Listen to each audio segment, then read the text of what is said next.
Communist China is increasing activities in Antarctica, and everyone is watching closely to see whether the Asian nation will seek to lay a claim in the region. Doing so not only violates the Antarctic Treaty but could also trigger a global conflict where major world powers rush in to secure a piece of Antarctica for themselves.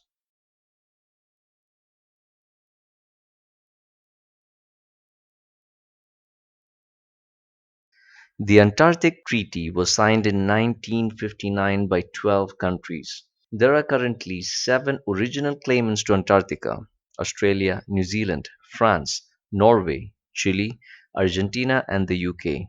An important part of the treaty is that there shall be no new claim in the region, nor will there be an enlargement of an existing claim. China ratified the Antarctic Treaty in 1983. As a consequence, China cannot make a claim on any part of Antarctica. However, this is dependent on Beijing actually honoring the agreement. And the immense wealth of Antarctica actually gives the Chinese enough reasons to stake a claim on it and create a South China Sea type conflict. Antarctica is said to be home to massive amounts of natural resources. According to the Polar Research Institute of China, there are almost 300 to 500 billion tons of natural gas and 500 billion tons of oil on the continent. Research suggests that Antarctica has four of the 10 minerals that have less than 25 years of global reserves. China believes that once the world's resources start depleting, there will be a mad rush for them. This is why the Chinese are investing so much on the continent. Four of the five bases China has in Antarctica are located in regions identified as being resource rich. There is also the military aspect of owning a piece of the frozen land.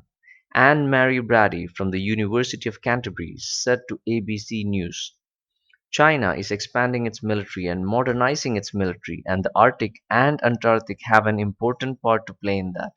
I'm talking in particular about the rollout of China's GNS, Global Navigation Satellite System, which is called Beidou, and Beidou is a rival to the US led system GPS.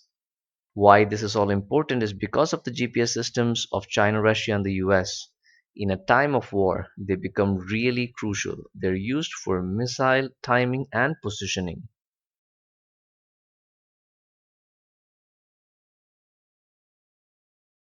Beijing has announced that it will be building its first permanent airport in Antarctica soon. With this, China joins countries like the US, Russia, the UK, and Australia, who also have permanent airports in the region.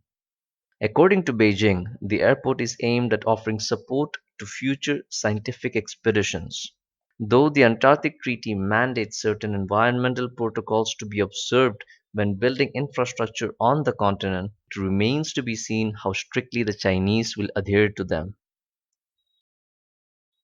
Stewart Schreckengast, a professor of aviation technology at Purdue University, said in a statement, these treaties state that all human waste and construction material has to be removed when you leave the site, while nothing can be pumped underground. The site needs to be returned to its natural condition when the activity is completed, as opposed to creating a hazardous waste dump which contaminates the environment. Unfortunately, I would say the current treaties and protocols are not good enough. This means a large project such as an airport poses real difficulties, especially if the airport does not have access to a seaport or the ability to remove rubbish and waste. Last January, a government white paper detailed plans for developing a polar Silk Road in the Antarctic, signaling clearly that China is looking to be a dominant player in the region. This has made Australia nervous since the country is claiming 42% of the continent as its own. So, what do you think of Chinese expansion into the cold, supposedly barren lands of the South Pole? Do you think this will have an impact on the rush for claiming resources anytime soon? Give your comments below. And don't forget to like and subscribe to watch more videos on China and its growing impact on the world, its freedoms and culture.